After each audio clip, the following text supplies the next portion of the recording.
જય જિનેન્દ્ર, પ્રણામ. જૈન સાહિત્ય એકેડેમી ટ્રસ્ટના આ મંચ ઉપર ફરી એકવાર આપ સર્વનું સ્વાગત કરું છું. જૈન આગમના અભ્યાસની શ્રેણીનો જે આપણે આરંભ કર્યો છે એનું આજે 10મું વ્યાખ્યાન છે. આજે ડોક્ટર ધરમચંદજી જૈન આપણી સાથે વાત કરવાના છે ઉપાસન દશાંગ વિશે. આ એક એવું મહત્વનું અંગ છે ઉપાસન દશાંગ સૂત્ર, જેમાં આપણને શ્રાવકના કેટલાક મહત્વના ઇતિહાસ અને श्रावक કેટલાક મહત્વના लक्षणों जानवा મળે છે. माफ कीजिए सर, मैं आज अपनी स्टाइल में गुजराती में बोलना आपने शुरू कर दिया और आप समझ जाते हैं इसलिए ज्यादा दिक्कत नहीं है. हाँ, तो गुजराती आज मधुर लगती है, आप बोलिए. Thank you sir. तो आज सर हमारे साथ बात करेंगे उपासन दशांग सूत्र के बारे में, जिसमें श्रावक के कुछ मुख्य गुण और श्रावक के कुछ कथा साहित्य भी इसके साथ जुड़े हुए हैं. तो उसके बारे में आज बात होगी. सर का आगम साहित्य का ये 8वां लेक्चर है और सर की भी ऐसी एक इच्छा है कि जितना कुछ सर ने आज तक हमें सिखाया है उसका स्वाध्याय अगर हम नियमित रूप से करें तो ये 24 लेक्चर के दरमियान हमें जो प्राप्ति की अपेक्षा है, ज्ञान प्राप्ति की, आगम की समझ प्राप्ति की, और उसके आधार पे हमारे जीवन पे उसका जो एक बदलाव आएगा उसका फल हमें सही रूप से प्राप्त होगा. जैन साहित्य एकेडमी ट्रस्ट के इस मंच पर डॉक्टर धर्मचंद जी जैन का मैं फिर से एक बार स्वागत करती हूँ और सर को विनंती करती हूँ कि उपासन दशांग सूत्र के बारे में आज हमसे अपना व्याख्यान प्रस्तुत करें और हमें एक नई दिशा दिखाए. डॉक्टर धर्मचंद जी जैन. रागद्वेष विजेतारं ज्ञातारं विश्ववस्तुनः शक्र पूज्यं चिरामीशं तीर्थेशं स्मृतिमानये. 24वें तीर्थंकर प्रभु वर्धमान महावीर को वंदन नमन और उनके मार्ग पर चलने वाले संयमी साधकों को, आचार्य उपाध्यायों और समस्त साधुओं को नमन. आप सभी इस पाठ्यक्रम में भाग लेने वाले प्रतिभागियों का हार्दिक अभिनंदन.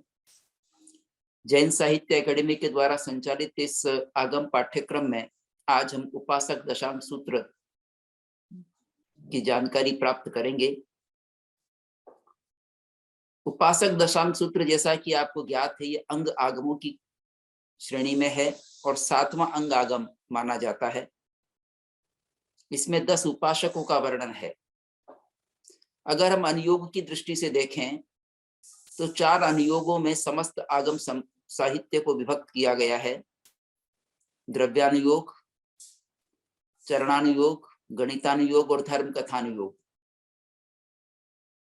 यह उपासक दशांग सूत्र चरणानुयोग का भी ग्रंथ है, क्योंकि इसमें श्रावक के आचरण का विवरण प्राप्त होता है और 10 श्रावकों का इतिहास इसमें विद्यमान है. इस दृष्टि से यह धर्म कथानुयोग का भी ग्रंथ है और कुछ सिद्धांत भी, जैन सिद्धांत भी इसमें प्राप्त होते हैं, जो द्रव्यानुयोग का भी ग्रंथ है. इस तरह से 3 अनुयोगों को यह कवर करता है.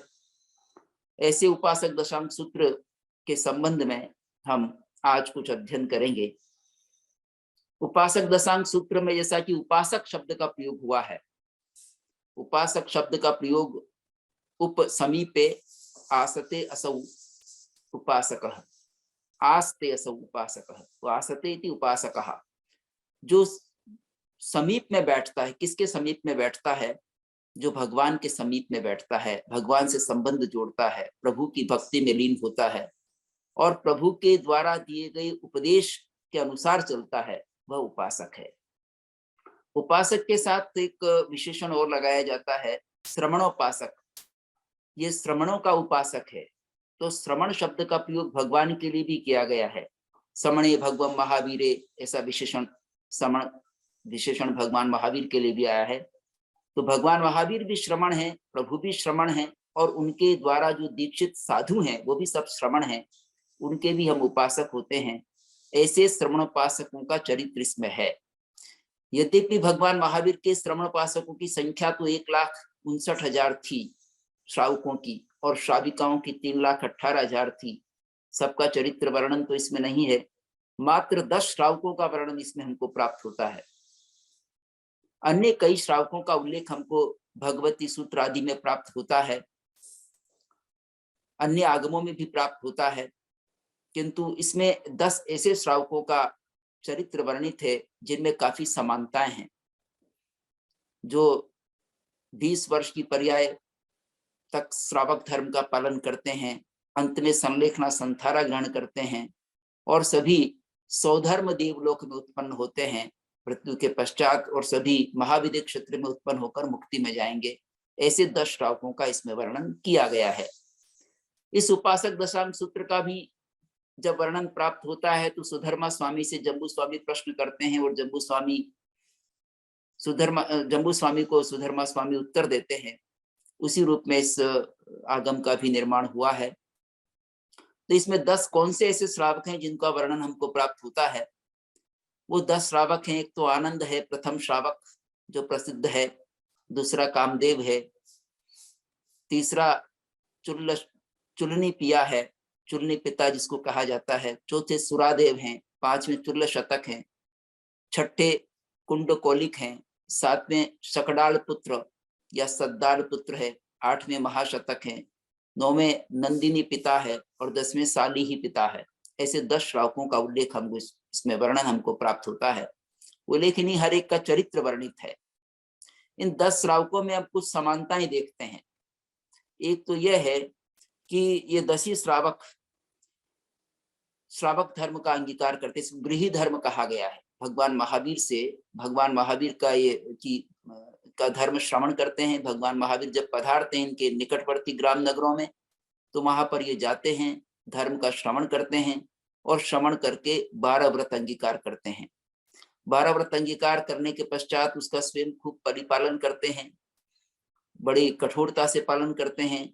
और कई की श्राविकाएं भी 12 व्रत अंगीकार करती। इससे आनंद की श्राविका है शिवानंदा, वो भी स्वीकार करती है 12 व्रत को। और 12 व्रत कौन से हैं इसकी चर्चा हम आगे करेंगे। तो ये इनको स्वीकार करते हैं। 11 प्रतिमाओं को अंगीकार करते हैं। श्रावक की 11 प्रतिमाएं भी मानी गई हैं और संलेखना संथारा पूर्वक समाधि मरण को प्राप्त करते हैं।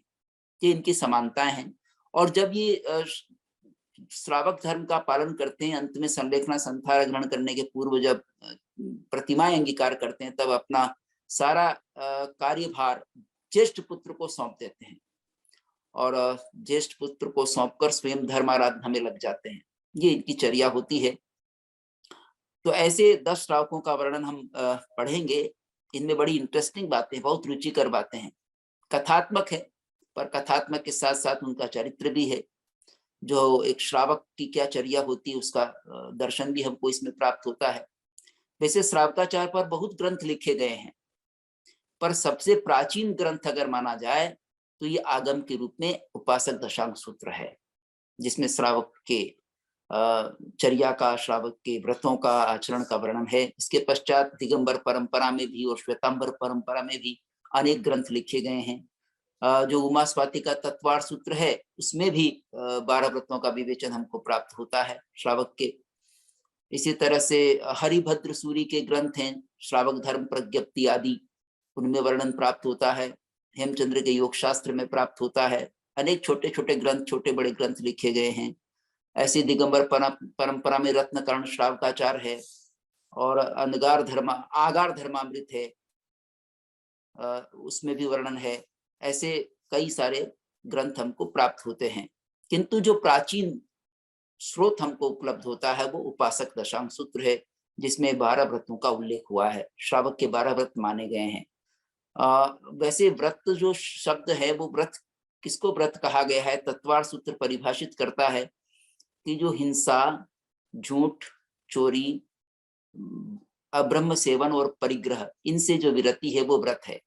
हिंसा, सत्य, चोरी, ब्रह्म परिग्रहेभ्यो विरतिर्व्रतम, इनसे जो विरति होती है उसको व्रत कहा गया है। इनसे रुक जाना, इनका सेवन न करना, झूठ नहीं बोलना, हिंसा नहीं करना, झूठ नहीं बोलना, चोरी नहीं करना, मैथुन सेवन नहीं करना या उसमें परिमाण करना, और परिग्रह का भी परिमाण करना या परिग्रह धारण नहीं करना, ये व्रत है। अब व्रत में महाव्रत भी होता है और अणुव्रत भी होता है। तो महाव्रत तो धारण करते हैं अनगार, जो गृह धर्म को छोड़ करके या गृहस्थ जीवन को छोड़ करके और पूरी तरह से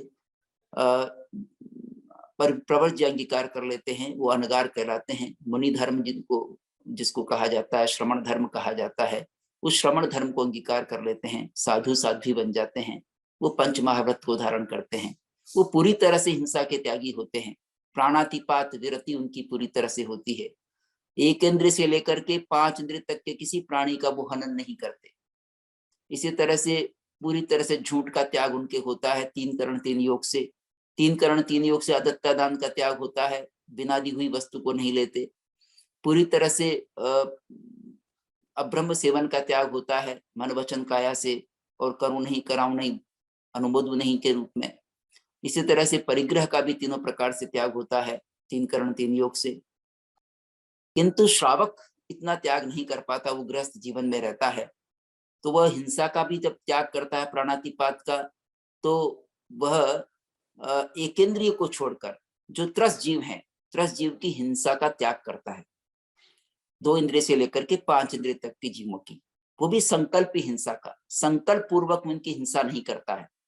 एकेंद्रिय आदि की हिंसा का परिमाण कर सकता है, क्योंकि एकेंद्रिय में पृथ्वी कायिक जीव भी हैं, अपकायिक भी हैं, तेजस कायिक भी है, वायु कायिक भी है, वनस्पति कायिक भी है। तो इनसे जीवन चलता है, इनके बिना जीवन नहीं चलता। इसलिए इनकी छूट दी गई है श्रावक को, लेकिन उसका परिमाण किया जा सकता है। इससे पानी का भी परिमाण किया जा सकता है, वनस्पति का भी परिमाण किया जा सकता है, अग्निकायिक जीवों का भी परिमाण किया जा सकता है। लेकिन व्रतों में त्रस जीवों की हिंसा का त्याग किया जाता है। त्रस जीव की हिंसा का त्याग एक श्रावक करता है।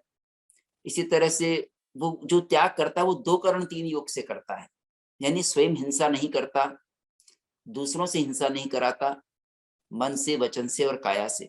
इसी तरह से झूठ बोलने की बात है तो मोटा झूठ बोलने का त्याग करता है श्रावक।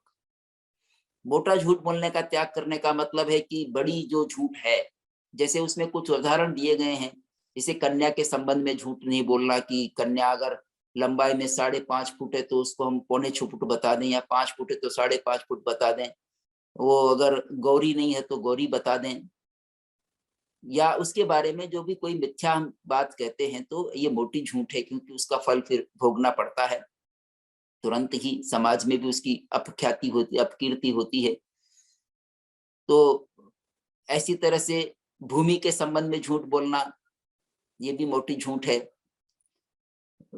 गायों आदि के संबंध में, इसी तरह से कोई धरोहर रखी है किसी ने और फिर उसके बारे में झूठ बोल दें, इस तरह की झूठ, या कूट लेख कर दें, गलत लिखाई पढ़ाई कर दें, तो ये सब झूठ का त्याग एक श्रावक के होता है।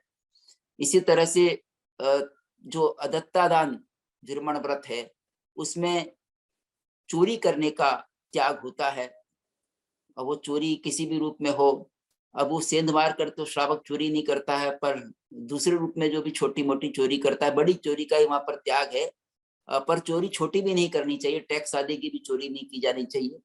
वहां तो वही गांठ खोल करके, खाद खन करके, या किसी की जो धरोहर है उसका अपहरण करके, किसी तरह से जो चोर अदत्ता दान बिना दी हुई वस्तु को ले लेना जो है, या चोर की चुराई वस्तु ले लेना इत्यादि जो अत्याचार होते हैं, तो इस तरह से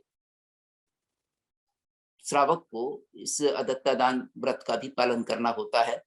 और जो ब्रह्मचर्य व्रत है उसमें श्रावक को यह नियम होता है कि उसकी जो अपनी पत्नी है उसके अतिरिक्त किसी और के साथ वह संबंध नहीं बनाएगा, और अपनी पत्नी के साथ भी मर्यादा रखेगा, और आगे जाकर वो पूरी आजीवन शील व्रत का भी स्वीकार कर सकता है, पूरी तरह से ब्रह्मचर्य का भी पालन कर सकता है। तो इस तरह से चौथा व्रत श्रावक का होता है। साधु तो पूरी तरह से मर्यादित होता है, वो तो स्त्री को छूता भी नहीं है, स्त्री के हाथ भी नहीं लगाता, चाहे वो 100 वर्ष की क्यों ना हो, चाहे छोटी बालिका ही क्यों ना हो, वो उसका भी परहेज करता है। 5वां जो व्रत है महाव्रत के रूप में, वो परिग्रह परिमाण श्रावक साधु तो पूरी तरह से करता है, लेकिन एक जो श्रावक है वो श्रावक 1 करण 1 योग से उसका त्याग करता है, परिमाण करता है, क्योंकि श्रावक वस्तुओं के बिना अपना जीवन यापन नहीं कर पाता है।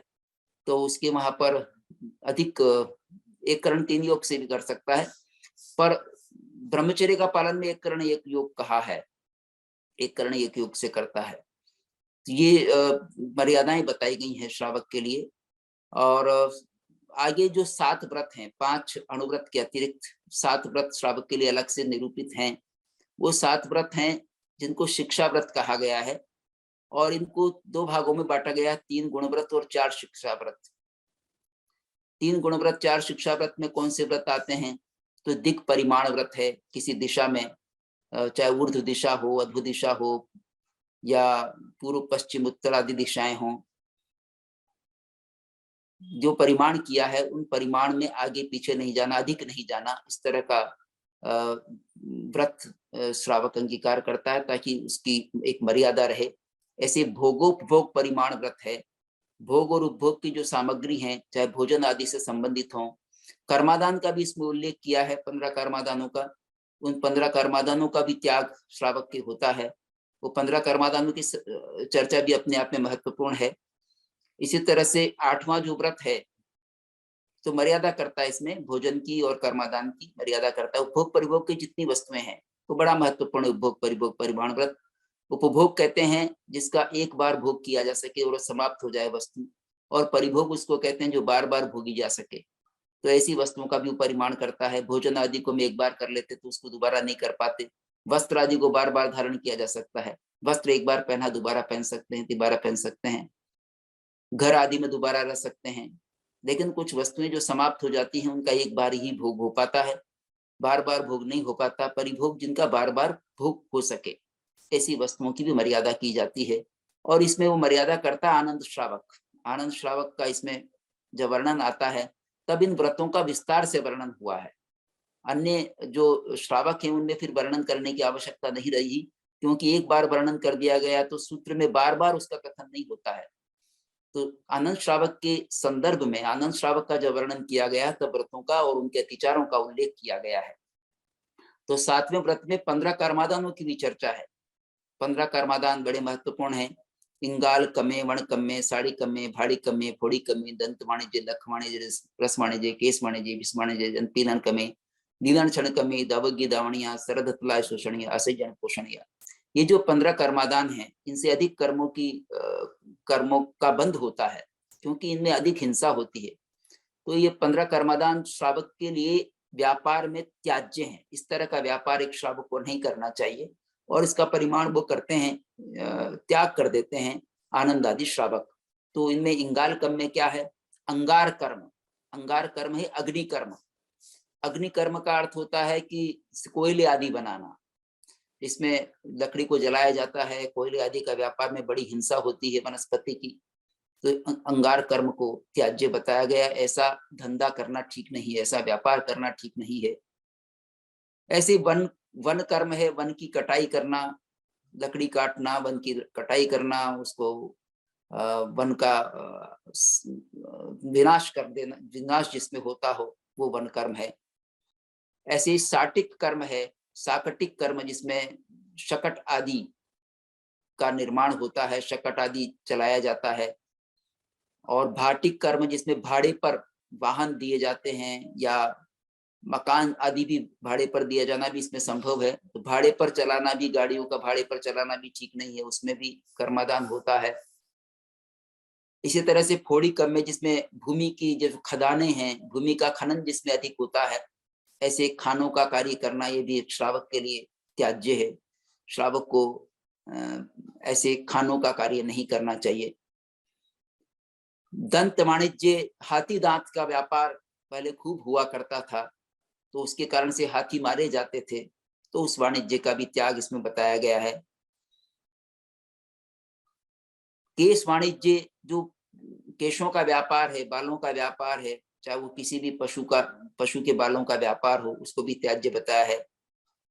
विष वाणिज्य, जिसमें विष का व्यापार होता हो, चाहे वो सर्प का विष हो या अन्य जीवों का विष हो, तो उसमें जीवों को मारा जाना होता है।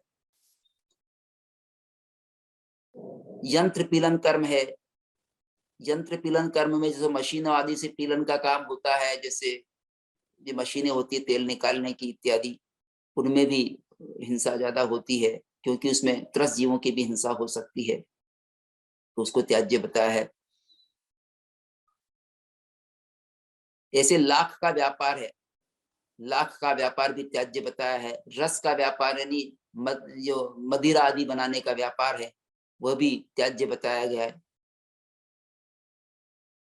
एक निर्लांछन कर्म है। निर्लांछन कर्म होता है जो पहले पशुओं को निर्लांछित किया जाता था, जिससे नपुंसक बना दिया जाता था। बैल आदि को जो खेती के काम में आते थे उनको नपुंसक बना दिया जाता था, वो कर्म भी त्याज्य बताया गया है व्यापार में।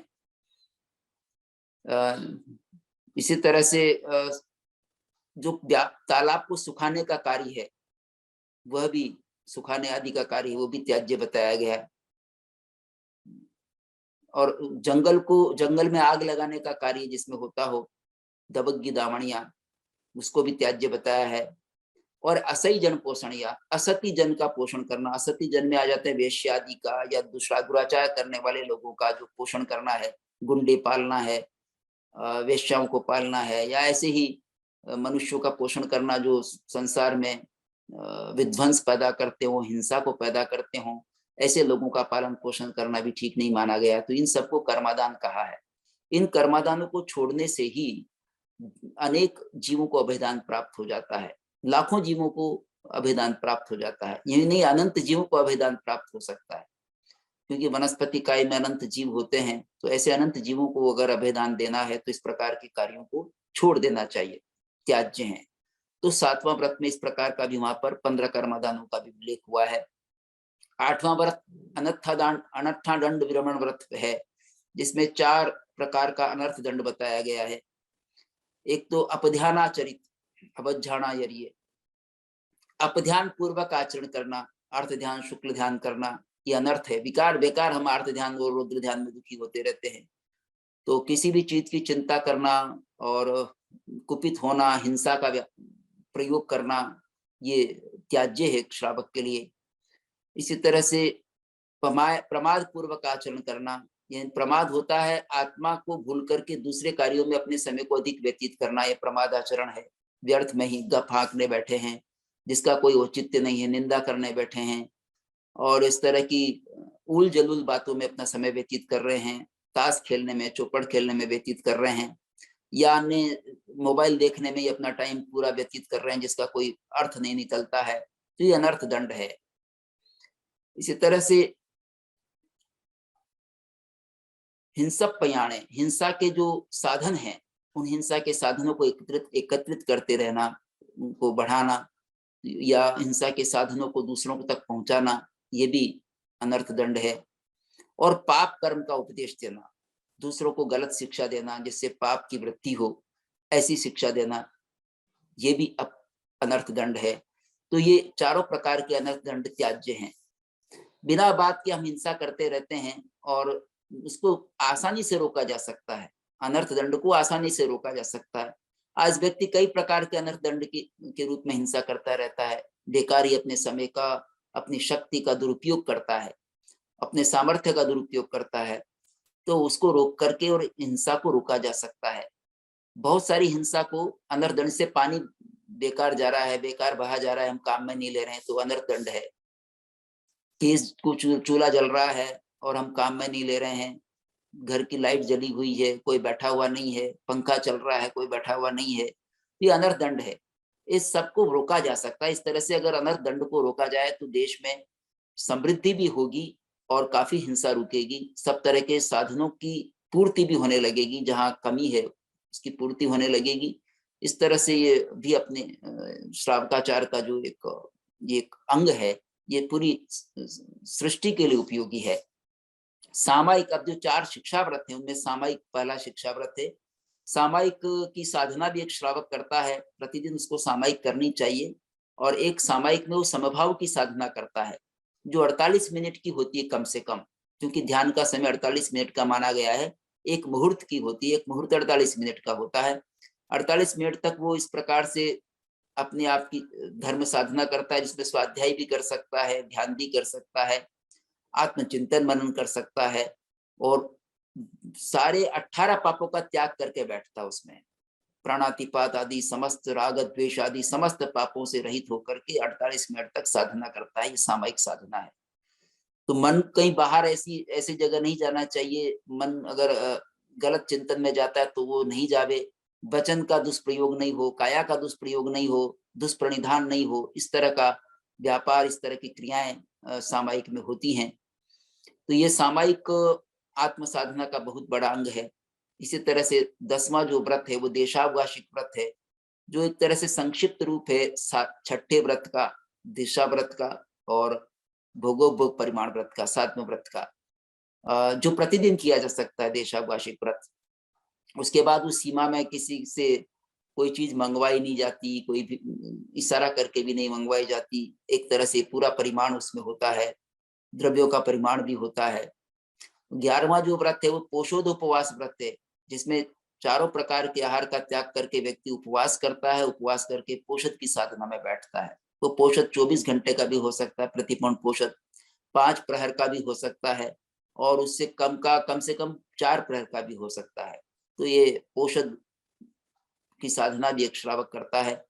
और उसके बाद 12वां व्रत है अतिथि संविभाग व्रत, या जिसको कहें कि यथा संविभाग व्रत। अपना जो भोजन बनता है उसमें संविभाग करने की भावना वो रखता है। कोई साधु साध्वी उनके घर पर आहार लेने के लिए आते हैं तो बड़ी भावना पूर्वक उनको आहार देता है। तो इस तरह से 12 व्रत श्रावकों के इसमें पहले अध्ययन में बताए गए हैं, आनंद श्रावक के अध्ययन में।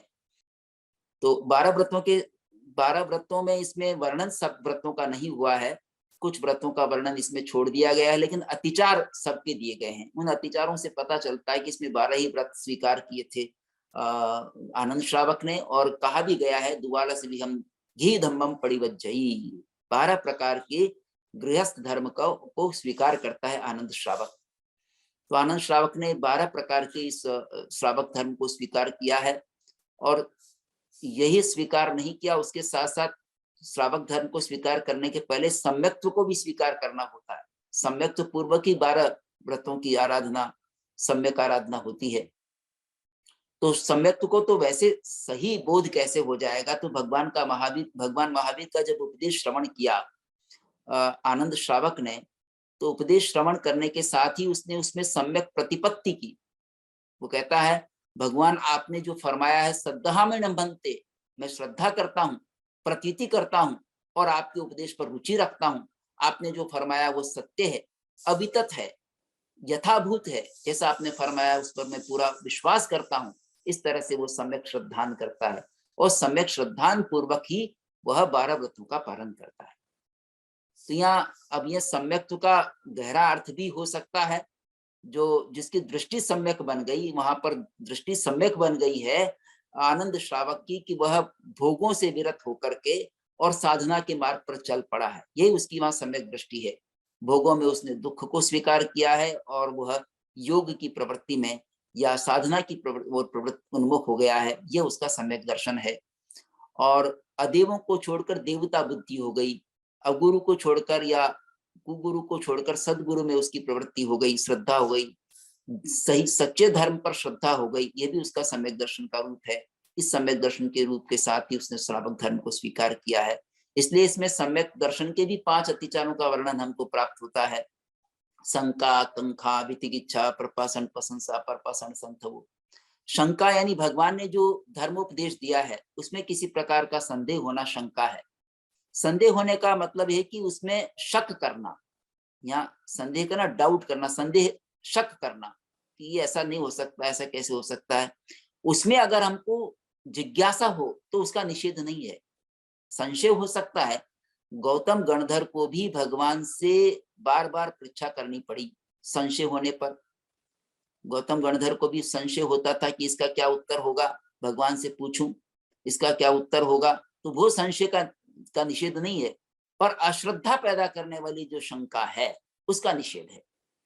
वो अतिचार है, जिससे अश्रद्धा पैदा हो जाए, ऐसी शंका, ऐसा शक पैदा हो जाना, उसका निषेध है। तो शंका एक अतिचार है। कांक्षा एक अतिचार है, जिसमें दूसरे धर्म के प्रति या दूसरी बात के प्रति, भोगों के प्रति रुचि पैदा हो जाना, वो कांक्षा है कि भोग ही अच्छे हैं योग से, तो साधना से तो भोगों का सेवन कर लेना अच्छा है, वो कांक्षा है। विचिकित्सा जिसमें संदेह हो धर्म के फल में, तो विचिकित्सा है। तीसरा अतिचार। चौथा अतिचार है परपाषण प्रशंसा, यानी अन्य जो मतावलंबी हैं उनकी प्रशंसा करने लगना, और अपनी हीनता प्रशंसा करेंगे तो अपनी हीनता का अनुभव होगा, ऐसी प्रशंसा नहीं करना। और पांचवा जो अतिचार है वो है उनके साथ अधिक परिचय बढ़ाना, संस्तव करना, उनकी स्तुति करना, परिचय बढ़ाना, ये भी त्याज्य बताया गया है। इस तरह से 5 अतिचारों को त्याग करके ही और श्रावक धर्म को सम्यक्त्व की आराधना हो सकती है। इस सम्यक्त्व की आराधना के साथ जो 12 व्रत हैं, उन 12 व्रतों के अतिचारों का भी इसमें निरूपण किया गया है। लेकिन मैं समस्त अतिचारों का भी यहाँ वर्णन करूंगा तो काफी लंबा हो जाएगा। कथन मोटे मोटे रूप में थोड़ा कथन कर देता हूं कि जो अहिंसा व्रत है, प्राणातिपात विरमण व्रत जिसको कहा गया है, श्रावक का जब उसको स्वीकार करता है तो वह किसी जीव को बांधता नहीं है। बंधे 5 बंधे वहे छवि क्षये आई भारे भक्त पाण विच्छे, 5 अतिचार बताए गए हैं। अब अतिचार क्या होता है, अतिचार दोष, पहले इसको समझे हम। तो इसमें 4 स्टेप्स हैं, 4 चरण होते हैं, अतिक्रम, व्यतिक्रम, अतिचार और अनाचार। जब भगवान महावीर से आनंद श्रावक ने व्रत अंगीकार किए हैं, भगवान महावीर जब वाणिज्य नगर में, ये वाणिज्य ग्राम नगर था इनका, आनंद श्रावक यहाँ के रहने वाले थे, वाणिज्य ग्राम नगर के। वाणिज्य ग्राम नगर में भगवान महावीर का पदार्पण होता है और भगवान महावीर दूती पलाश चैत्य में वहां पधारते हैं। तब वहां भगवान महावीर के दर्शन करने सब लोग जाते हैं, आनंद श्रावक भी जाता है। आनंद श्रावक पूरी तैयारी के साथ जाता है, जित शत्रु राजा जाता है और आनंद श्रावक भी पहुंचता है। वहां पर भगवान जो उपदेशना देते हैं, भगवान की देशना एक ही तरह की देशना है कि भाई ये लोक भी है, अलोक भी है, पुण्य भी है, पाप भी है, आश्रव भी है, संवर भी है, बंध भी है, निर्जरा भी है, मोक्ष भी है, जीव भी है, अजीव भी है। और 2 प्रकार का अगाढ़ धर्म भी होता है, अनगाढ़ धर्म भी होता है। अगाढ़ धर्म जो है श्रावक गृहस्थ अंगीकार कर सकता है, अनगाढ़ धर्म साधु अंगीकार कर सकता है। इस प्रकार का जो उनका व्याख्यान है, और कैसे दुख से मुक्त हुआ जा सकता है, कैसे ज्ञान दर्शन को बढ़ाया जा सकता है, कैसे चारित्र की आराधना की जा सकती है, यही उनका उपदेश होता था। उस उपदेश को श्रवण करके और आनंद श्रावक की श्रद्धा प्रतीति होती है, श्रद्धा जागती है उनके ऊपर, उनके उपदेश पर। और भगवान महावीर से निवेदन करते हैं आनंद श्रावक की, भगवान मैं आपका उपदेश सुनकर के आपके इस पर श्रद्धा प्रतीति तो करता हूँ, लेकिन जो अनेक राजा, अनेक माडम्बिक, कौडुंबिक, सेनापति आदि जो श्रावक जो साधु बन रहे हैं, श्रमण धर्म को अंगीकार कर रहे हैं, मैं वो तो नहीं कर सकता, किंतु मैं श्रावक धर्म को अंगीकार करना चाहता हूँ, अणुव्रत अंगीकार करना चाहता हूँ और शिक्षा व्रत अंगीकार करना चाहता हूँ। 12 प्रकार का जो गृहस्थ धर्म है उसको स्वीकार करना चाहता हूँ। 12 प्रकार के गृहस्थ धर्म को स्वीकार करने की बात कहने पर भगवान कहते हैं, आहा शुभम देवानुप्रिया, हे देवानुप्रिय, जैसा तुम वो सुख हो वैसा करो, यानी तुमको जिसमें अच्छा लग रहा है वैसा करो, यानी कि तुम श्रावक धर्म को स्वीकार कर सकते हो। उसका सामर्थ्य देख करके ही श्रावक धर्म को स्वीकार कर रहा है, श्रावक धर्म को स्वीकार करता है, बड़ा अच्छा उसको लगता है, उसका पालन करने लगता है। साथ ही न स्वयं ने अंगीकार किया, बाद में अपनी पत्नी को भी कहता है, शिवानंदा को, और तुम भी जाओ और श्रावक व्रत अंगीकार करो। शिवानंदा भी जाती है, उसी तैयारी के साथ जाती है, पूरी तैयारी से वो, उसके लिए भी रथ तैयार होता है और वो भी सज धज करके जाती है। एक प्रक्रिया होती है उस समय, स्नान करके, वस्त्र आभूषण पहन करके, हालांकि आभूषण वहां जाकर के काम में नहीं आते, त्याग छोड़ देते हैं, पर अपनी तैयारी के साथ सज धज करके जाते हैं भगवान का उपदेश सुनने के लिए भी, और भगवान का उपदेश सुन करके फिर उसके प्रति विरक्ति भी उनको होती है। तो श्राविका शिवानंदा भी 12 व्रत अंगीकार कर लेती है। पर इसमें आगे जो वर्णन दिया गया है वो श्रावकों का ही दिया गया है, श्राविकों का विशेष वर्णन इसमें नहीं किया गया है। और एक विशेषता ये कि श्रावक, आनंद श्रावक के पास उस समय 4 करोड़ 12 करोड़ स्वर्ण मुद्राएं थी, 12 करोड़ स्वर्ण मुद्राएं थी। तो इसमें 4 करोड़ तो उसने निधान प्रयुक्त थी, यानी रिजर्व फंड में थी, कोष में थी। 4 करोड़ व्यापार में लगी हुई थी और 4 करोड़ गृह कार्य में लगी हुई थी। इस तरह से 12 करोड़ उसने 3 भागों में बांट रखी थी। ये प्राचीन जो हमारी अर्थव्यवस्था है उसको इंगित करता है कि एक अच्छा श्रेष्ठी किस तरह से धन का विनियोजन करता है। पूरे धन को एक ही स्थान पर नियोजित नहीं करता, विनियोजित नहीं करता है, वह अलग अलग स्थानों पर उसको प्रयोग करता है और अनुपात से प्रयोग कर रहा है। रिजर्व फंड रखना भी आवश्यक है। आज व्यापार में हम सारा ही धन लगा देते हैं और रिजर्व में नहीं रखते हैं, तो व्यापार में थोड़ा भी घाटा लगता है तो आदमी चिंतित हो जाता है और दिवालिया होने की स्थिति बन जाती है। रिजर्व फंड खुद का होता था, बैंकों से भी उधार ले लेते हैं, खुद का भी पैसा नहीं होता है और फिर दिवालियों की स्थिति हो जाती है। वैसा ये श्रावक लोग नहीं करते थे। आनंद आदि सबका वर्णन इसी प्रकार का है। सब पहले निधान में भी अपना कोष रखे हुए हैं, व्यापार में भी लगा रखे हैं और 1 से 3 भागों में बांट रखा है। 4 करोड़ उसमें है निधान में, वो रिजर्व फंड में है, 4 करोड़ व्यापार में है और 4 करोड़ ही गृह कार्य आदि में लगा हुआ है।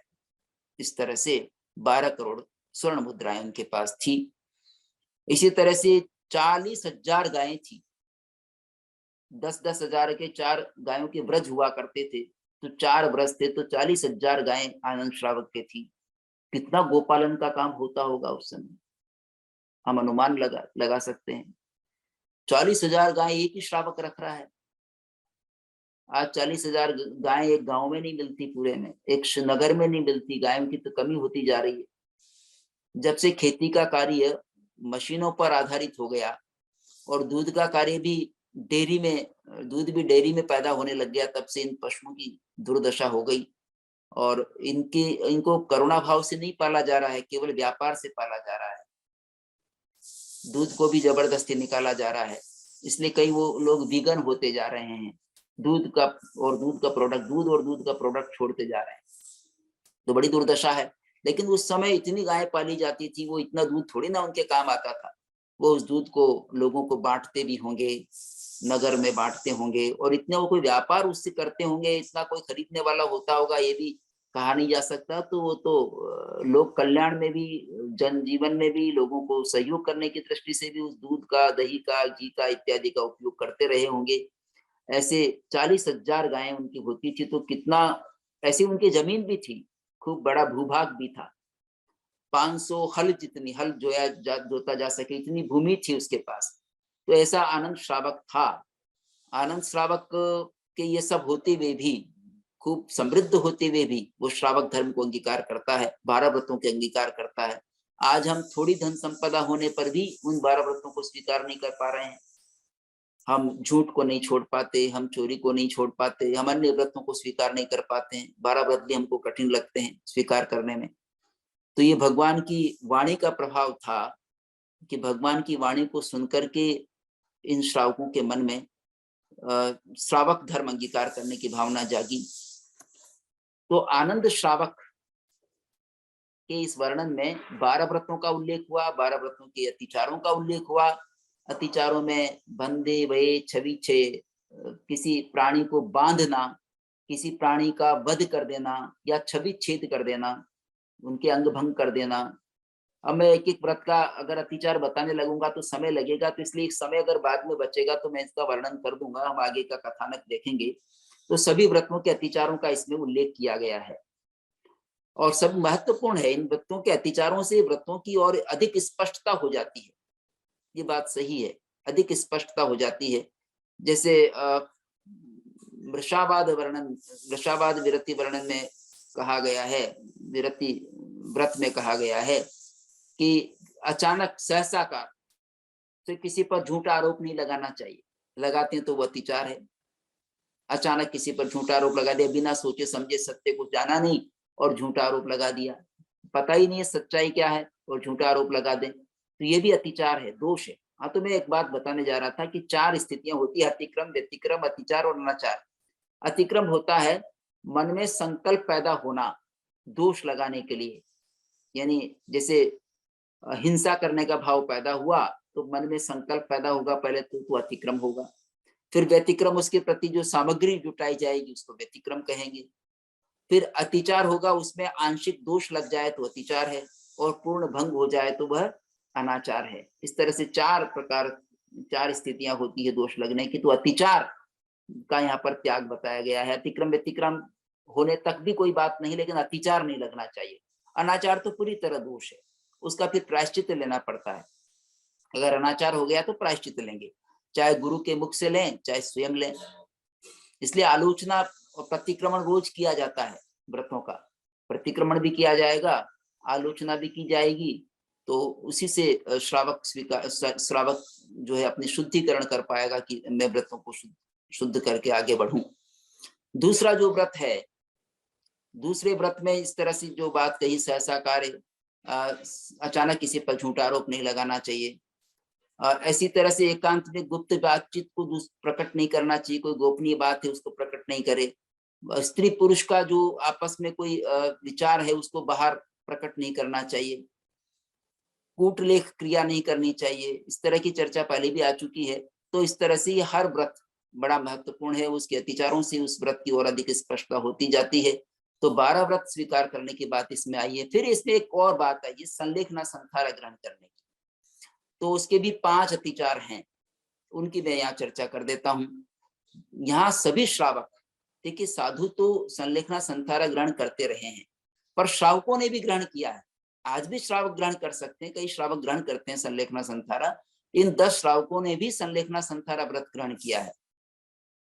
यह लोग संसपोगे, पर ये 5 अतिचार हैं इसकी। यह लोग संसपोगे, परलोक संसपोगे, जीवा संसपोगे, मरणा संसपोगे, काम भोगा संसपोगे।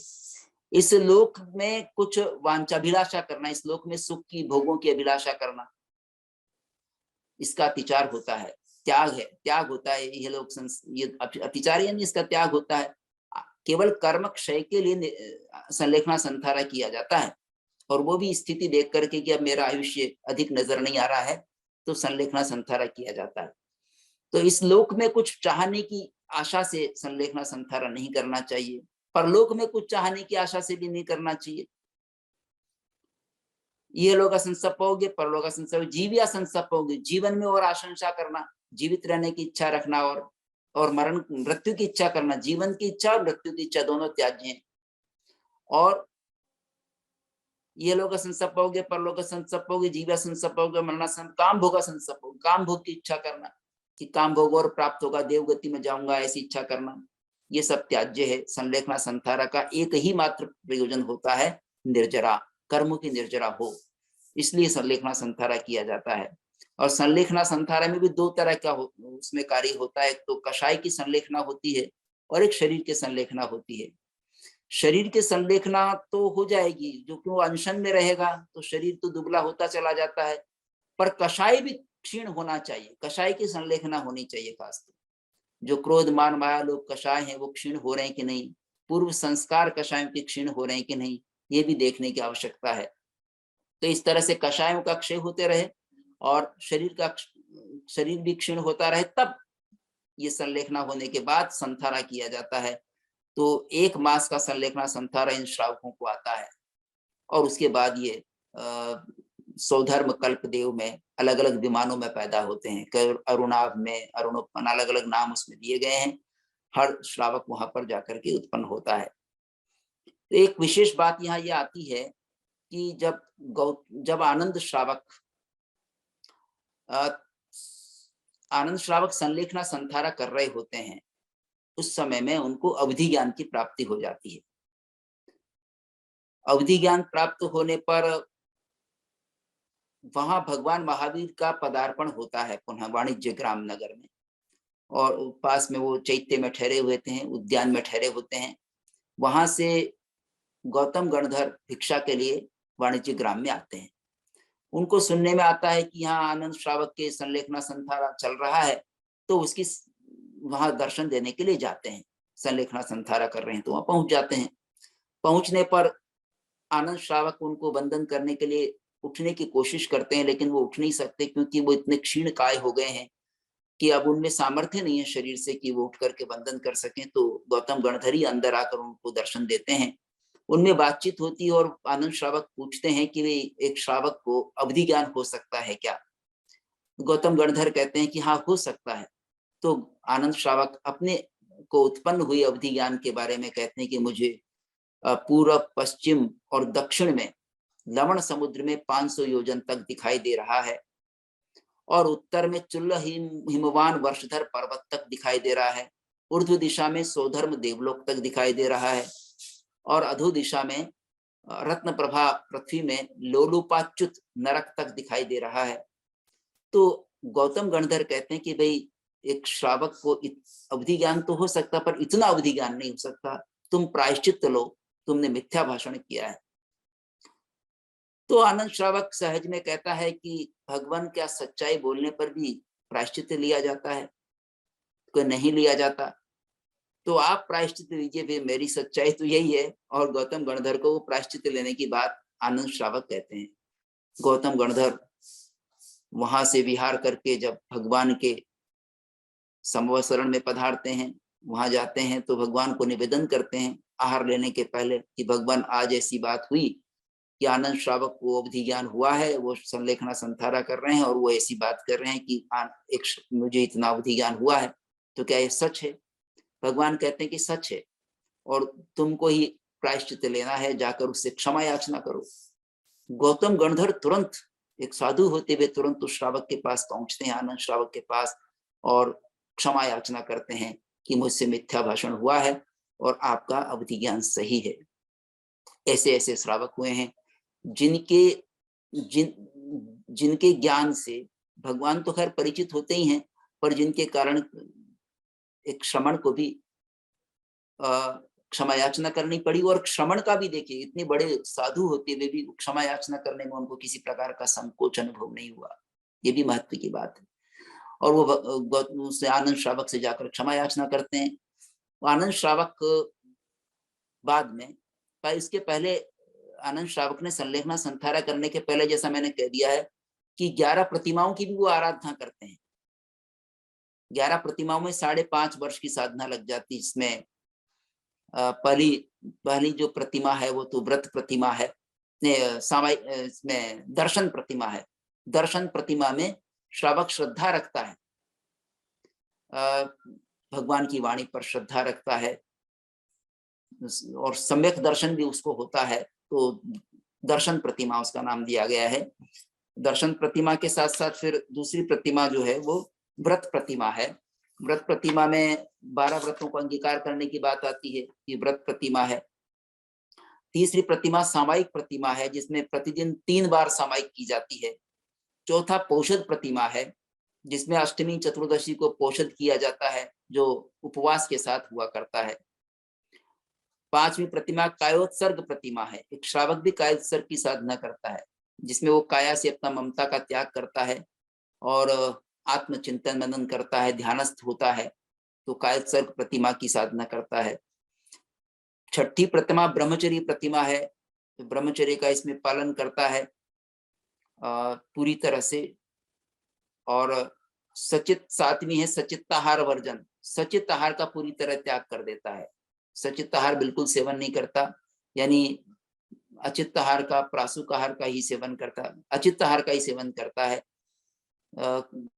वनस्पति का एक भी, जैसे जो कच्चा फल आदि है, कच्ची सब्जियां हैं, उनको नहीं खाता है। सचित जल भी उपयोग नहीं करता, सचित वनस्पति आदि का भी उपयोग नहीं करता, वो पूरी तरह से उसका त्याग कर देता है। और स्वयं आरंभ समारंभ फिर 8वीं है, स्वयं आरंभ समारंभ का त्याग कर देता है। स्वयं किसी प्रकार का आरंभ नहीं करता है, किसी प्रकार की हिंसा नहीं करता है, स्वयं अपने लिए भोजन आदि भी नहीं बनाता है। प्रेष्यारंभ वर्जन, किसी नौकरा से भी काम नहीं लेता है, उससे भी हिंसा नहीं करवाता है। और उद्दिष्ट भक्त वर्जन, फिर श्रावक की जो 10वीं प्रतिमा है, उसमें उनके उद्देश्य से बनाए हुए आहार आदि का भी वो सेवन नहीं करता है, ये 10वीं प्रतिमा है। और 11वीं प्रतिमा श्रवण भूत प्रतिमा, जिसमें साधु जैसा जीवन जीता है, साधु की तरह ही रहता है, वैसा वेश धारण करता है। बस जो लोच का कार्य है वो नाई से भी करवा सकता है और स्वयं भी कर सकता है। बाकी वो आहार भी भिक्षा में लेकर के आता है, भिक्षा में लेकर के आहार आएगा, पूरी साधना करेगा, श्रमण की तरह जीवन जीता है, और फिर बाद में संलेखना संथारा ग्रहण करता है। कितने आदर्श श्रावक थे। इसे 12 व्रत का पालन भी किया, 11 प्रतिमाओं की भी आराधना की, और फिर संलेखना संथारा भी ग्रहण किया। 10 श्रावकों ने ऐसी साधना की है। तो इनमें ऐसा कहा जाता है कि भाई वैसे तो इनमें प्रतिमाएं लगातार ही चलती रहती हैं, पर मिनिमम समय इसमें दिया गया है, कुछ कम ज्यादा भी हो सकता है। दर्शन प्रतिमा का 1 मास है, व्रत प्रतिमा का 2 मास है, ऐसे बढ़ते बढ़ते क्रम से 3 मास, तीसरी प्रतिमा का 3 मास, चौथी प्रतिमा का 4 मास, तो 11वीं प्रतिमा का 11 मास, इस तरह से इसमें समय बताया गया है। तो ये साधना चलती रहती है और इस साधना के साथ ही वो अपनी आत्म सिद्धि कर लेते हैं पूरी तरह से। आनंद श्रावक के संबंध में एक विशेष बात ये कहना चाहूंगा कि इसमें वर्णन जो दिया गया है, इसकी समाज में बड़ी प्रतिष्ठा थी आनंद श्रावक। कोई भी नगर का व्यक्ति इनसे परामर्श किया करता था, सलाह लेने आया करता था। ये सबको सलाह देते थे, घर में भी सलाह देते थे और ग्राम नगर में भी सलाह देते थे। तो ये सबके चहेते थे, समझदार थे। ऐसे सब कुछ होते हुए भी इन्होंने अपना जब श्रावक व्रत की पालना करते हुए देखा कि मैं अब और अधिक धर्म साधना में जुड़ना चाहता हूं, तो समय आने पर ज्येष्ठ पुत्र को सारा कार्य सौंपा और एक आयोजन किया भोज का। सारे जो मित्र वर्ग थे और संबंधी जन थे उनको बुलाया, सबको भोजन कराया और उससे मैं घोषणा की कि मैं अपने ज्येष्ठ पुत्र को कार्य सौंप रहा हूं, अब मेरी कोई जिम्मेदारी नहीं रहेगी, मुझसे कोई सलाह मशविरा नहीं करेगा और मैं पूरी तरह से धर्म साधना में लगूंगा। इस तरह का संकल्प लेकर के चले।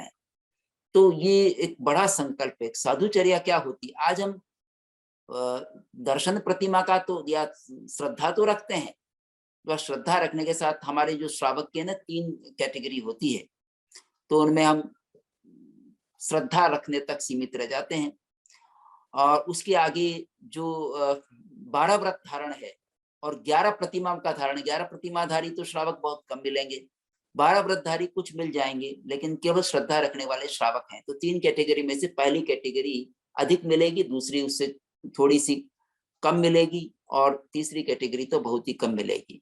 तो ये श्रावकों की अभी संख्या भले ही हो, पर श्रावक धर्म का ठीक से पालन करने वाले नहीं हैं। आज जो जैन श्रावक श्राविकाएं हैं, संख्या में तो हैं, और उपदेश भी सुनते हैं, साधु भी हैं, उपदेश भी देते हैं, उपदेश सुनते भी हैं, पर उपदेश की पालना करके त्याग अंगीकार करने वाले, व्रत अंगीकार करने वाले, उस तरह से जीवन जीने वाले कितने हैं, ये विचारणीय है। तो उनकी जो प्रतिष्ठा थी, समाज में प्रतिष्ठा थी, सब कुछ छोड़ करके, उसके आनंद को भी छोड़ करके, और आनंद ने इसमें आनंद माना, व्रत प्रत्याख्यान में आनंद माना। ऐसे ही कामदेव श्रावक का वर्णन प्राप्त होता है। कामदेव श्रावक ने भी वही 12 व्रत अंगीकार किए हैं। कामदेव श्रावक का जो नगर था वो इनका चंपा नगरी के थे। ये कामदेव श्रावक चंपा नगरी के थे और इनके पास धन संपदा थी 18 करोड़ की। 6 करोड़ इन्होंने, 6 तो रिजर्व फंड में रखे थे, 6 फिर अपने व्यापार में लगा रखे थे, 6 गृह कार्य में लगा रखे थे। इस तरह से 18 करोड़ की इनकी संपदा थी और इनके पास 60,000 गायें थी। लेकिन भगवान महावीर का उपदेश सुनकर के इन्होंने भी उसका परिमाण कर लिया। जितनी गायें थी इनके पास, जितनी संपदा थी, उससे आगे का त्याग कर दिया, उससे आगे नहीं बढ़ाएंगे, उसका प्रत्याख्यान कर लिया। तो इनके आनंद श्रावक के साथ क्या होता है, जब ये खूब पोषदशाला में बैठ करके धर्म आराधना किया करते थे, 12 व्रत का पालन कर रहे थे, तब इनकी परीक्षा लेने के लिए एक देव आता है पिशाच का रूप धारण करके, और इनको डराता है, धमकाता है और इनको कहता है कि मैं तुम्हारे टुकड़े कर दूंगा, टुकड़े टुकड़े कर दूंगा, तुम इन व्रतों को छोड़ दो, धर्म साधना को छोड़ दो। पर वो डिगता नहीं है, निर्भय रहता है, अत्रस्त रहता है, अभी ये अतथ्य, त्रस्त नहीं होता, किसी प्रकार से, किसी प्रकार का कोई भय उनको नहीं है, कोई किसी प्रकार का भय उनको नहीं है। तो इस तरह से वो निर्भय होकर के साधना करता है और 1 बार नहीं, 2 बार नहीं, 3 बार धमकी देता है, लेकिन वो निर्भय रहता है। चौथी बार में वो टुकड़े टुकड़े भी कर देता है। अब वो विक्रिय शरीरधारी होता है देव, तो अब टुकड़े टुकड़े इस तरह से किए गए, जिस क्षण टुकड़े हुए उसी क्षण वो जुड़ते भी गए, ऐसा व्याख्याकार उसका विश्लेषण करते हैं। तो कामदेव के टुकड़े टुकड़े कर दिए, खंडा खंडिम करेई, ऐसा आया, खंड खंड करता है। फिर उसके बाद इससे भी जब वो निर्भय रहा तो हाथी का रूप धारण करके आता है वो देव, और हाथी के रूप में वो इसी तरह से उसको 3 धमकियां देता है, 3 बार धमकी देता है, मैं तुमको आकाश में उछाल दूंगा, मैं तुम्हारा ये बिगाड़ दूंगा, सूंड में लेकर के उछाल दूंगा। तो सूंड में लेकर के आकाश में उछालने का कार्य भी करता है। फिर भी आनंद श्रावक डगमगाता नहीं है, श्रद्धाहीन नहीं होता। देखिए कितनी कड़ी परीक्षा हो रही है श्रावक की। नहीं तो धर्म को छोड़ दे कोई, इतना अरे मरने का भय हो जाए तो कोई भी धर्म को छोड़ करके चला जाए, लेकिन वो धर्म को नहीं छोड़ रहे हैं। तीसरा रूप और धारण किया उस देव ने सर्प का, और सर्प बन करके वो 3 बार लपेटा ले लेता है उसका। वो 3 बार उसको भी कहता है कि मैं तेरे को ऐसा कर दूंगा, तू व्रत को छोड़ दे, 12 व्रतों को त्याग दे, पोषद मत कर, अपनी साधना को त्याग दे, इस तरह से धमकियां देता है। और फिर जहरीले उस सर्प ने 3 बार उसको लपेटे में लिया और छाती पर डंक मारा, पर उससे भी कामदेव श्रावक जरा भी डिगा नहीं। तो भगवान महावीर कामदेव की प्रशंसा करते हैं जब वहां चंपा नगरी में आते हैं, और चंपा नगरी में आकर के जब ये दर्शन करने जाता है कामदेव श्रावक, उनको पता चलता है कि भगवान पधारे हैं, तो दर्शन करने जाता है। तो वहां भगवान कहते हैं कि भाई तुमको इस तरह से उपसर्ग आए थे देवों के द्वारा। तो हाँ भगवान आए थे, जिसने पिशाच का रूप धारण किया, हाथी का रूप धारण किया और सर्प का रूप धारण किया था कि हाँ भगवान। तो इस बात की प्रशंसा करते हैं भगवान महावीर, और अपने श्रमण श्रमणियों को बुला करके उदाहरण देते हैं कि देखो हमारा श्रावक कामदेव इस तरह से कितना अविचल रहा श्रद्धा में, उपसर्गों से कोई डरा नहीं। ऐसे ही श्रमण श्रमणियों को भी अपनी श्रद्धा मजबूत रखनी चाहिए। तीसरा जो श्रावक है चुलनी पिता उसका नाम है, वो वाराणसी के थे, और इनके पास 24 करोड़ की संपदा थी। 8 करोड़ इनकी रिजर्व फंड में थी, 8 करोड़ व्यापार में थी, और 8 करोड़ ही इनकी संपदा गृह कार्यों में लगी हुई थी, घर बिखेरे में थी। 80,000 गायें थी इनके पास, और इनके भी उपसर्ग आता है।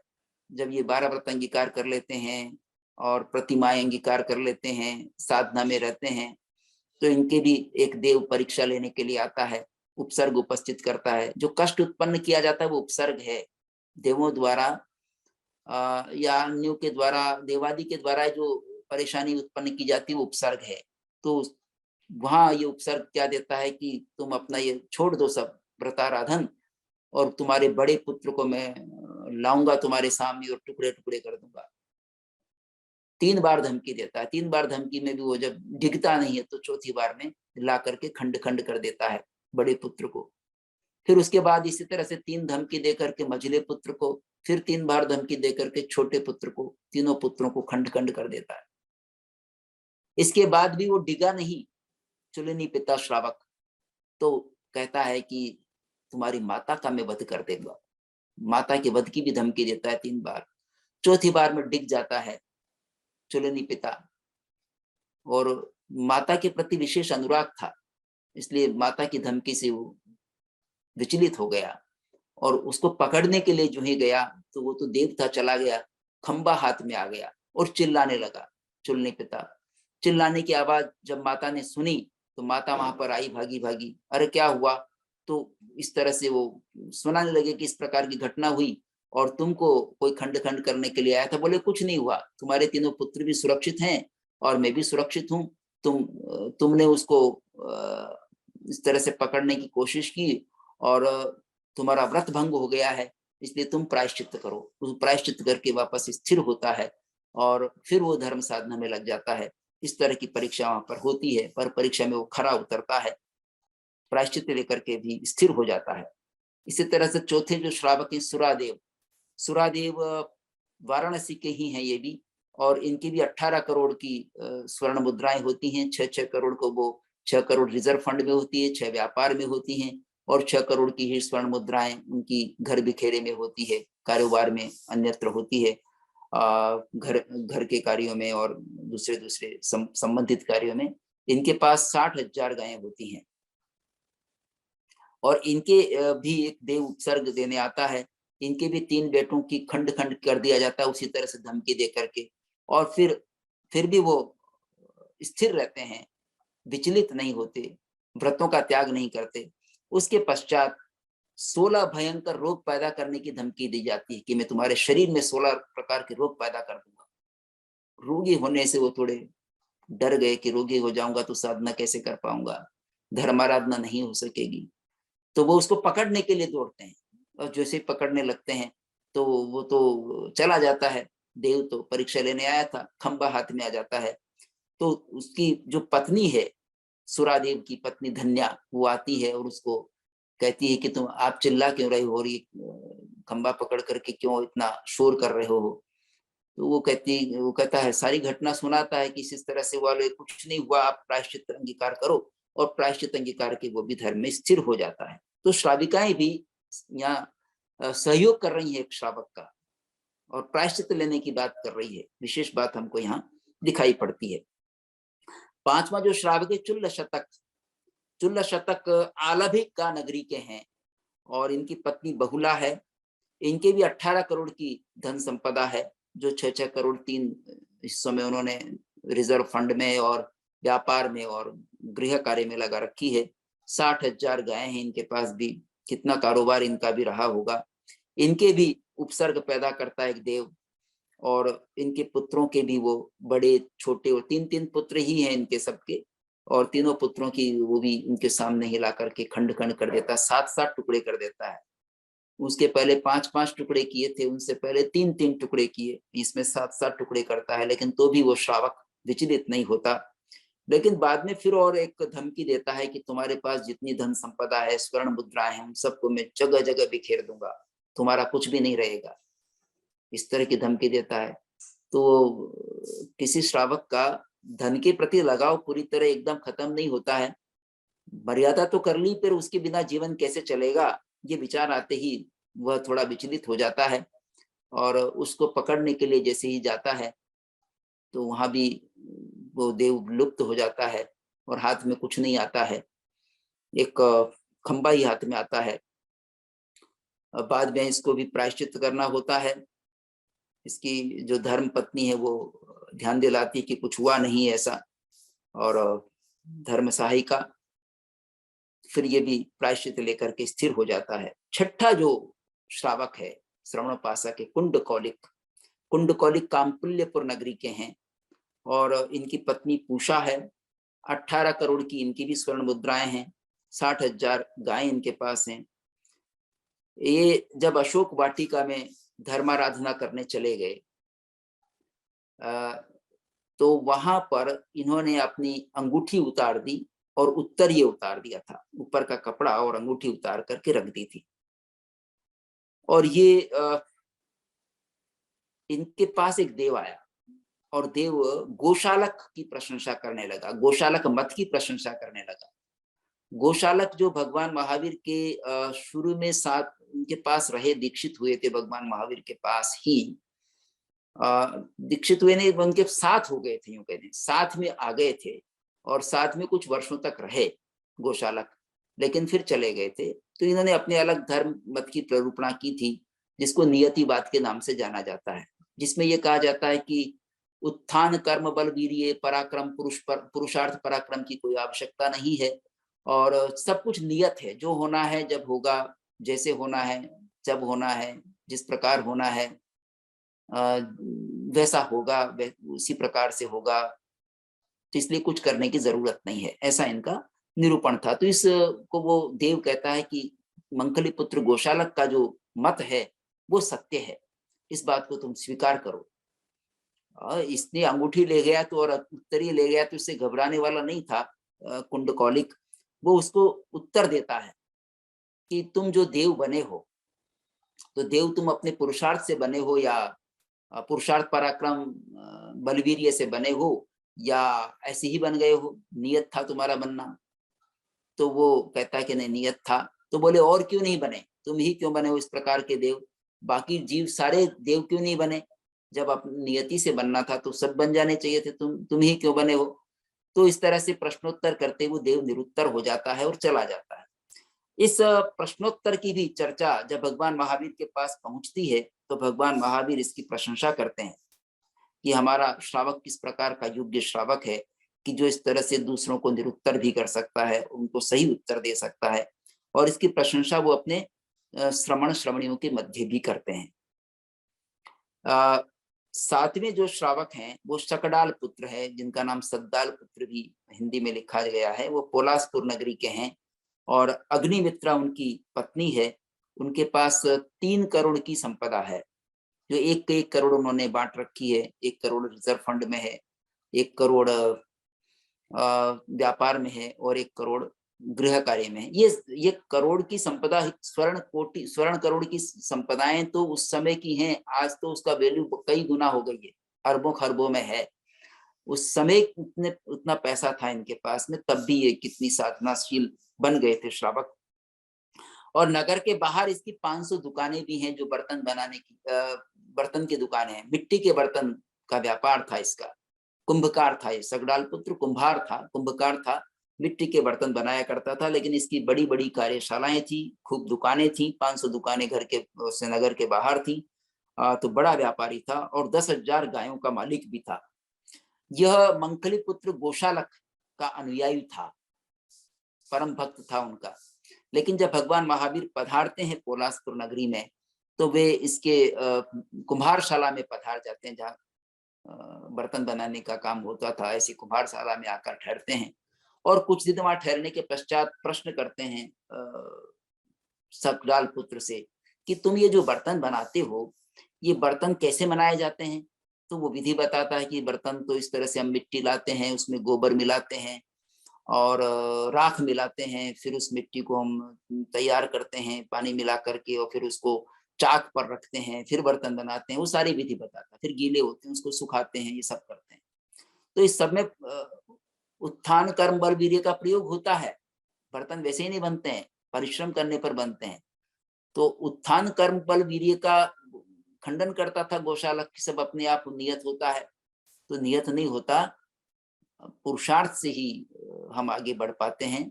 मुक्ति भी हमको पुरुषार्थ से ही मिलेगी, नहीं तो बैठे रहेंगे, पुरुषार्थ नहीं करेंगे, साधना ही नहीं हो पाएगी। अगर नियतिवाद को ही मानकर चलेंगे तो साधना तो समाप्त हो जाएगी, साधना की आवश्यकता नहीं रहेगी। तो नियतिवाद का खंडन करने के लिए भगवान महावीर उसके यहाँ पधारे हैं। तो भगवान महावीर फिर उससे और आगे कहते हैं कि तुम्हारे इन बर्तनों को कोई तोड़ दे, फोड़ दे, उठा कर ले जाए और तुम्हारी पत्नी के साथ कोई दुराचार करे, तो क्या तुम कुछ नहीं करोगे? बोले नहीं करूंगा। क्या करोगे? तो उसको मारूंगा, पीटूंगा और उसको सजा दूंगा और उसको मार दूं, कुछ भी कर सकता हूँ उसके साथ। तो ये तो सब नियत है, फिर तुम ये क्यों कर रहे हो? क्यों मारेगा? मारना पीटना क्यों? सब जो होना है सो हो जाएगा, मारना पीटना क्यों? तो इस तरह से चर्चा में उसको समझ में आता है कि पुरुषार्थ पराक्रम भी कुछ है। और वो फिर भगवान महावीर के वचनों पर श्रद्धा करने लगा, भगवान महावीर का भक्त बन गया, भगवान महावीर की उपासना करने लगा और उनका सच्चा श्रावक बन गया। जब ये पता चलता है गोशालक को, तो गोशालक फिर उस नगरी में उस श्रावक के पास आता है, सकडाल पुत्र के पास, और उससे कहता है, हालांकि उसको ये पता चलता है कि गोशालक, कहीं सूचना आती है गोशालक आया है, तो गोशालक कोशिश करता है उसके पास आने की। और अब गोशालक के प्रति इतना आकर्षण नहीं रहा शकडाल इस पुत्र का, तो गोशालक आता भी, लेकिन गोशालक प्रशंसा करता भगवान महावीर की। कई सारे विशेषण इसमें भगवान महावीर के दिए हैं गोशालक के द्वारा। महान आदि, जो किसी की हिंसा नहीं करते, महान आदि बहुत सारे विशेषणों से उनका वर्णन करता है। शकडाल ये सब कुछ सुनता है कि वर्णन तो कर रहा है अच्छा, और कोशिश करता है उसको अपनी ओर खींचने की कि ये उत्थान बल कर्म बल वीर्य कुछ नहीं है, लेकिन अब वो स्वीकार नहीं करता है। कितनी भी कोशिश करता है गोशालक, लेकिन वो असफल रहता है और वहां से चला जाता है। सकडाल पुत्र भगवान महावीर का ही उपासक बना रहता है अंत में। इस तरह का कथानक इसमें आता है। तो नियतिवाद का अगर खंडन देखना हो हमको, तो इसमें छठे श्रावक का वर्णन और सातवें श्रावक का वर्णन बड़ा महत्वपूर्ण है। आज भी हम हमारे इस जैन परंपरा में कुछ कुछ नियतिवाद घुस गया है और अधिक घुस गया है। तो उसका खंडन करने के लिए छठा और ये सातवां अध्ययन जो इसका है, कुंडकौलिक का और शकडाल पुत्र का, वो देखने योग्य है। आठवें जो श्रावक है महाशतक, महाशतक श्रावक राजगृह नगरी के हैं, जहाँ के श्रेणिक राजा हैं। शेष सारे श्रावकों की जो नगर हैं उनमें जित शत्रु राजा बताए गए हैं। उनका अलग अलग क्षेत्रों में सब जगह प्रभाव रहा होगा, इसलिए नाम वही है। तो राजगृह के क्षणिक राजा होते हैं और इनकी पत्नी रेवती, और रेवती के साथ और भी 12 पत्नियां होती, 13 पत्नियां थी इनके महाशतक के। बाकी श्रावकों के तो एक एक पत्नी थी, इनके 13 पत्नियां थी। और इस इनके 24 करोड़ संपदा थी, जो 8-8 करोड़ 3 भागों में बटी हुई थी। 8 करोड़ करोड़ तो निधान में प्रयुक्त थी, और 8 करोड़ जो है वो उसमें व्यापार में थी, 8 करोड़ ही अपने गृह कार्य में लगी हुई थी। 80,000 इनकी गायें थी। और इसमें भी बड़ा इंटरेस्टिंग वर्णन है महाशतक का। महाशतक भी वही भगवान महावीर की वाणी सुनता है, 12 व्रत अंगीकार करता है, प्रतिमाएं भी धारण करता है, और पोषद आदि सब करता है। लेकिन इसके साथ एक बड़ी कठिनाई ये होती महाशतक के साथ में, जो आज कुछ परिवारों में भी हो सकती हैं। कुछ परिवारों में आज होती है, महिलाएं तो बड़ी धार्मिक होती हैं, पुरुष अधार्मिक होते हैं। कई पुरुष धार्मिक होते हैं, महिलाएं अधार्मिक होती हैं। तो महाशतक के साथ भी इस तरह की दुखांतिका थी कि इसकी जो पत्नी थी रेवती, रेवती जो है वो धर्मनिष्ठ नहीं थी, बल्कि वह भोगों में रुचि रखती थी। रेवती की रुचि भोगों में थी, भोग विलास उसको पसंद था। वह उसको पसंद नहीं था कि महाशतक इस प्रकार से धर्म आराधना करे। उसने इतनी भोग विलासी थी वो कि उसकी जो महाशतक की जो अन्य 12 पत्नियां थी उनकी हत्या करवा दी। 12 पत्नियों की, 12 सोतों की हत्या करवा दी, इस भावना से थी कि भोग विलास में अकेली कर पाऊंगी। और यही नहीं, वह शराब पीती थी, मांस खाती थी, ये सब भी रेवती करती थी। इतनी दुराचारिणी स्त्री पत्नी होते हुए भी वो किस तरह से धर्म आराधना कर लेता था, ये एक विचित्र प्रसंग देखने को यहाँ हमको मिलता है। रेवती एक बार क्या हुआ, जब ये पोषदशाला में बैठे थे धर्माराधना में, तभी वह आती है और कहती है कि तुम ये सब छोड़ दो, या तुमको करने से क्या लाभ होगा, तुम जाकर स्वर्ग में पैदा होगे, वहां भोगी तो भोगोगे, भोग मेरे साथ यहीं भोग लो, वहां जाकर भोगोगे, यहाँ भोग लो, यहाँ का छोड़कर वहां की इच्छा करने से क्या फायदा। लेकिन ये वहां की इच्छा नहीं कर रहे हैं, ये तो उसको कंप्लीटली छोड़ने की बात कर रहे हैं, धर्म साधना में लगे हुए हैं। तो ऐसे धर्म साधना में लगे हुए महाशतक को आकर के कहती है कि तुम ये सब छोड़ दो और मेरे साथ भोग भोगो, और काफी सुनाती है महाशतक को। तो महाशतक अंत में अवधि ज्ञान भी महाशतक को पैदा हो जाता है।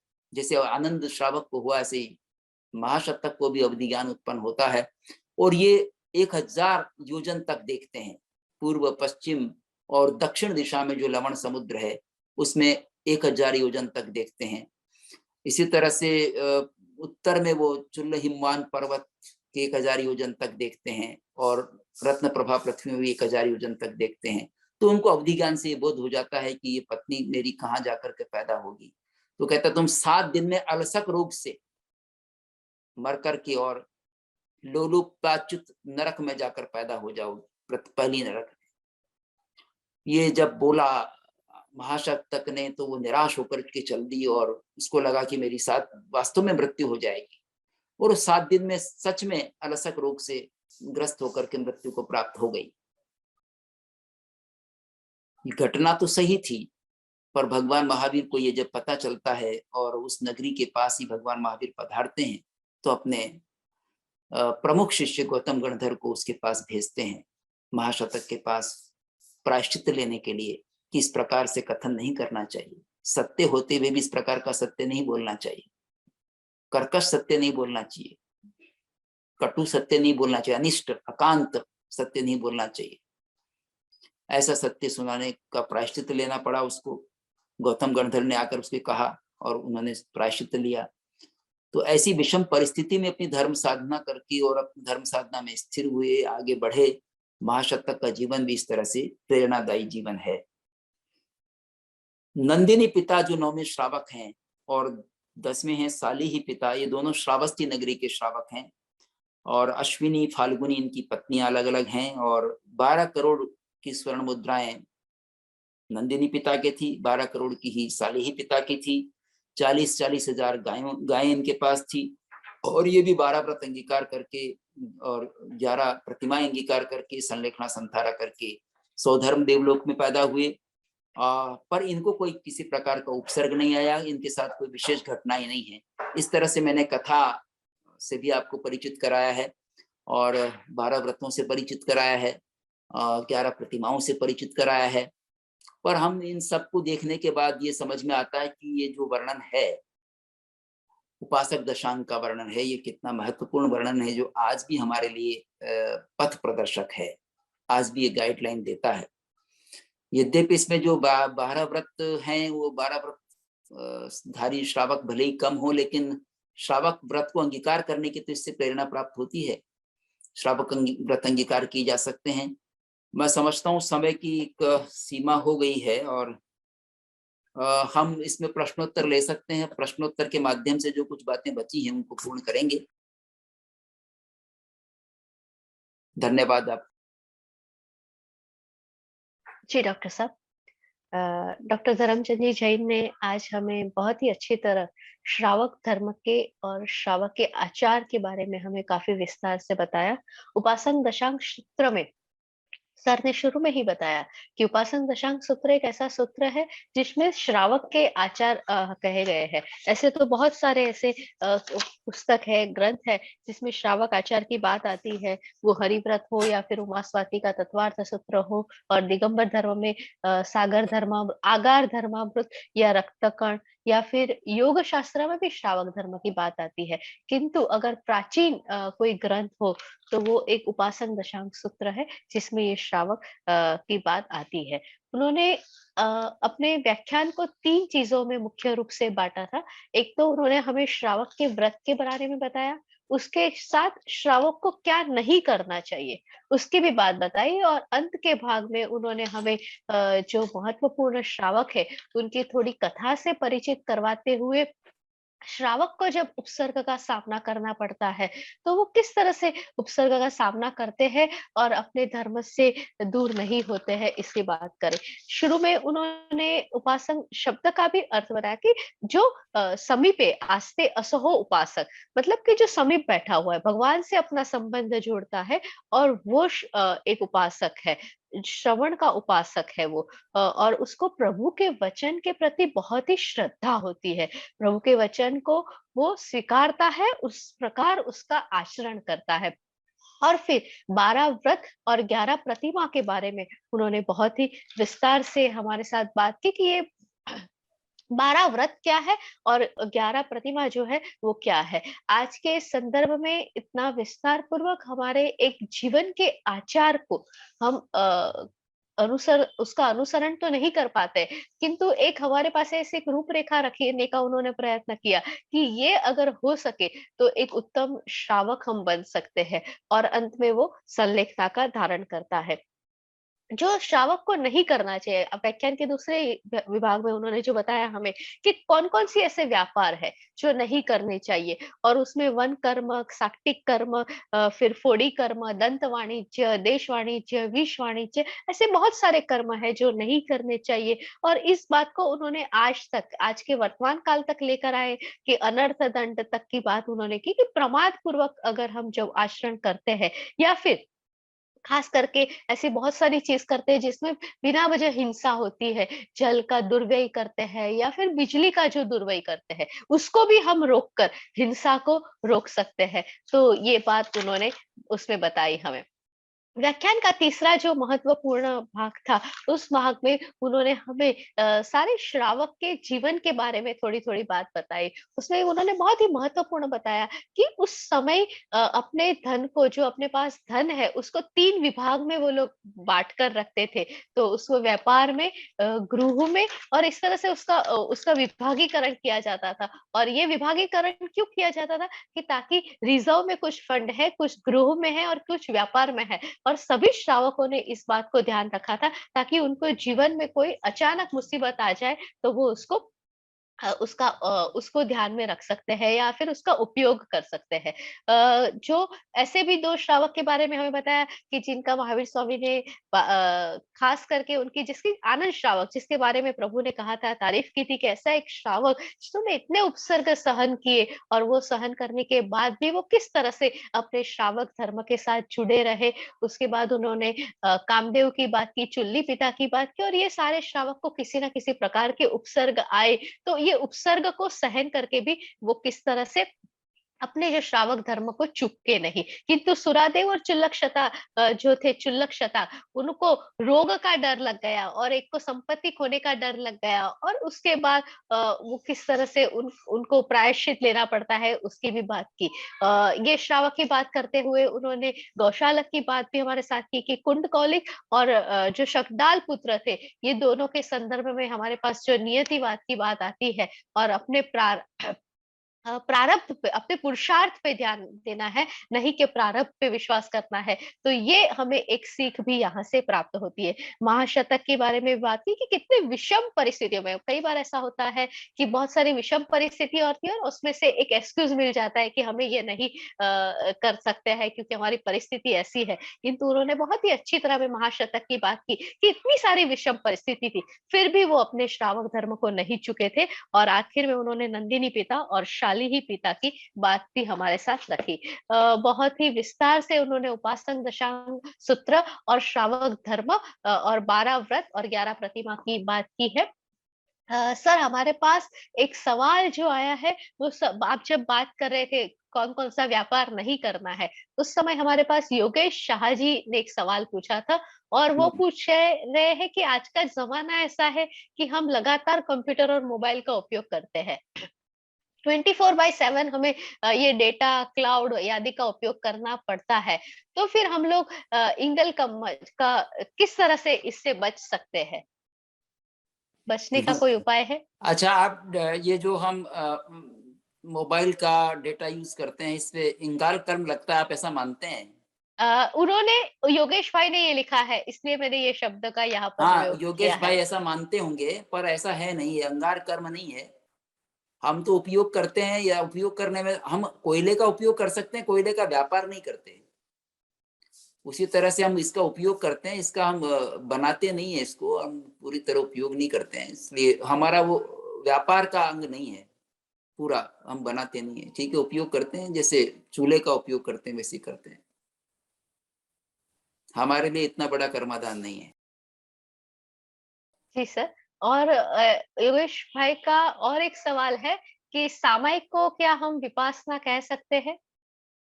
सामायिक को विपासना, विपश विपश्यना। विपश्यना जिसे हम कहते हैं ना, विपश्यना कह देखिए, ये सकते। तो दो टर्म अलग अलग हैं। विपश्यना अलग है और सामायिक अलग है।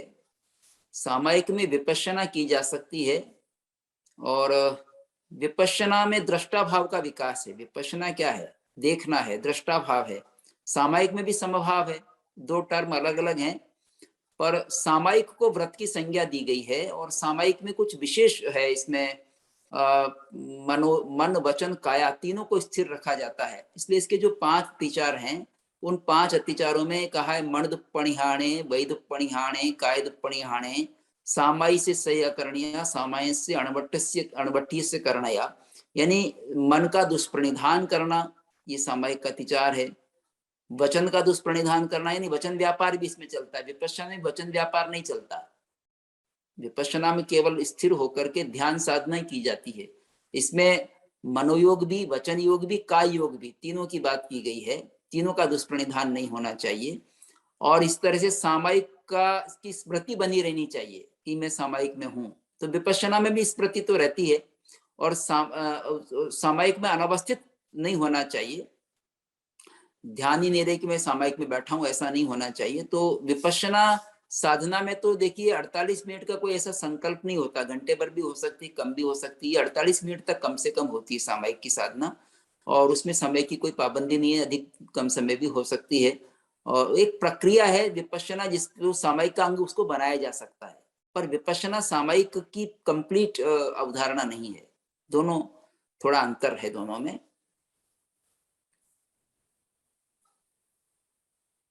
जी सर।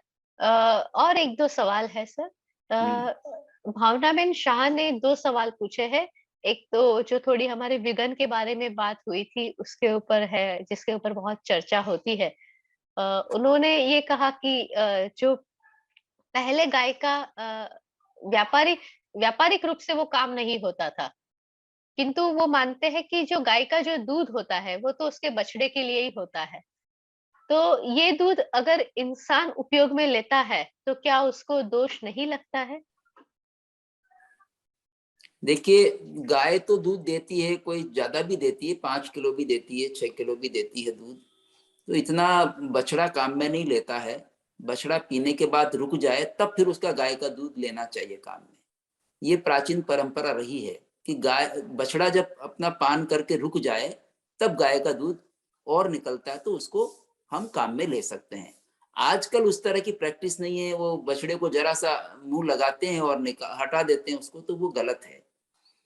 पर प्राचीन काल में इतनी गायें थी और इतनी गौ संपदा होते हुए फिर उनका भी पालन हो रहा था, मनुष्यों का भी पालन हो रहा था, तो गौ को तो माता माना गया है। और पंचगव्य की अवधारणा हमारे यहाँ रही है। और गाय के तो मूत्र को भी, गोबर को भी, घी को भी, सबको औषधियों में काम लिया जाता रहा है। जितना प्राचीन घी है उसका उपयोग किया जाता रहा है। इसमें एक बात और मिलेगी आपको, जो भोग परिभोग परिमाण रहते हैं, मैंने उसकी व्याख्या विशेष नहीं की है। उसमें जब घी की बात आती है तो आनंद श्रावक उसमें गाय के घी की मर्यादा करता है, और वो भी शरतकालीन घी बना होना चाहिए। शरद ऋतु का जो घी है गाय का, उसके अलावा बाकी घी का त्याग कर देता है वो। तो आनंद श्रावक गाय का घी सेवन करता है, और वो भी शरत काल के गाय का घी सेवन करता है।